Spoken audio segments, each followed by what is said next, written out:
Today, we are celebrating the third manifestation of God to us as human beings. The first one being on Christmas Day. The second one was the Epiphany, which we celebrated last Sunday. This is the third, and next Sunday, when we celebrate his first miracle at Cana, will be the fourth manifestation of God in our humanity. Today is a sort of transition period between the celebrations, the Christmas celebrations and the New Year, and going into the liturgical phase of ordinary time, as we call it. But it is fundamental. This feast is a fundamental feast and message to our faith and our pilgrimage of faith, because it is the time when we recognize how much God loves us. And this is definitely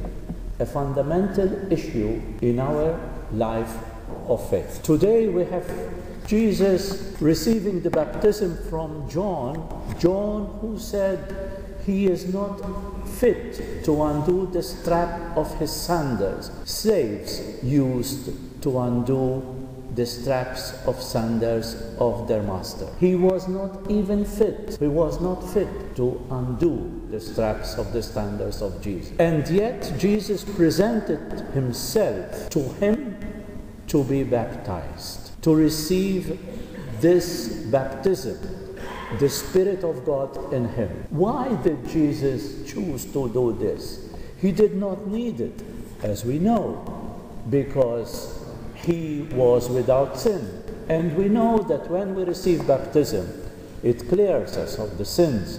It gives us new living. It starts a new life in the faith. But Jesus wanted to give us a clear message, how much he entered in our life, in this human life that we all have, and that we start this human life of faith, that we start also with baptism.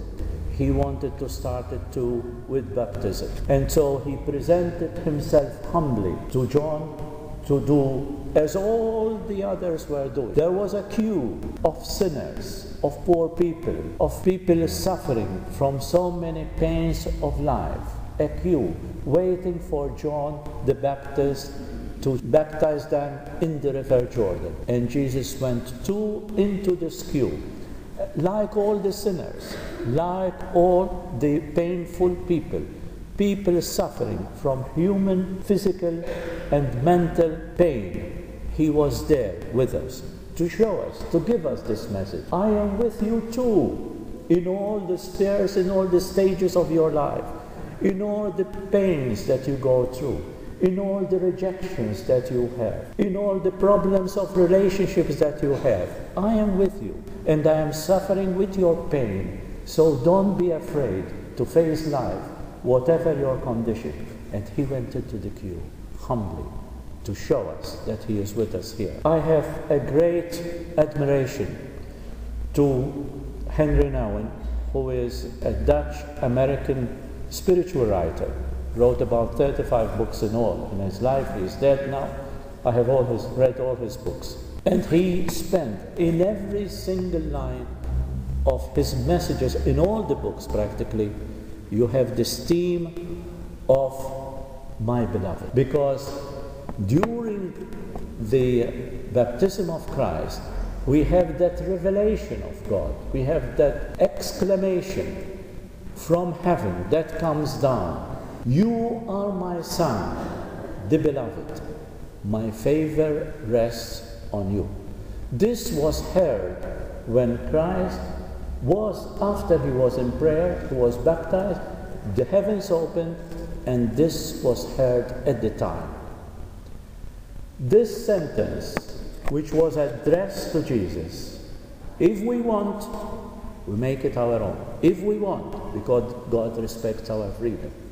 But when we start this relationship with God, when we start acknowledging how much he loves us, how much we are part of his divinity, and how much he is part of our humanity, when we see God in us and through us, we are seeing the others, then yes, we hear this voice too, and we acknowledge that we are also beloved sons and daughters of God.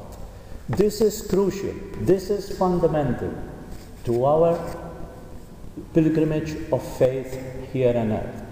Until we recognize this, until we start living this God's love to us, this uniqueness that we are in the eyes of God, whatever we do or whatever we have done in our life, even if we consider ourselves as the worst criminals and sinners in the world, we remain unique in the eyes of God. We remain the beloved in the eyes of God. If we want to, I stress, if we want to, because God always respects our freedom.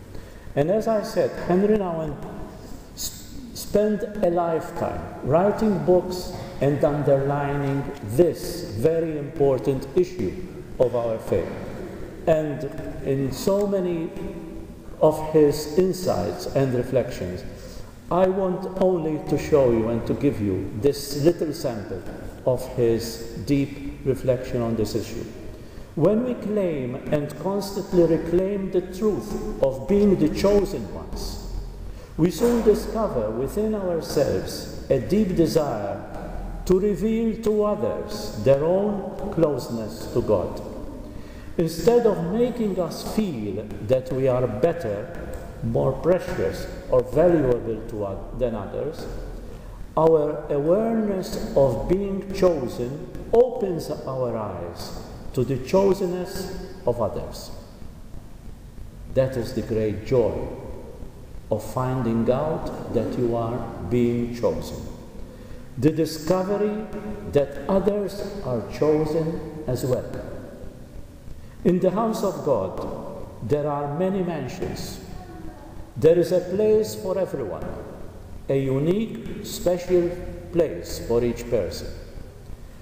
Once we deeply trust that we ourselves are precious in God's eyes, we are able to recognize the preciousness of others and their unique places in God's heart. This is wonderful, because then we recognize our greatness in the eyes of God. We don't need to show it to others, and we do not need recognition from other people or from the world where we live in. We only need the recognition from God.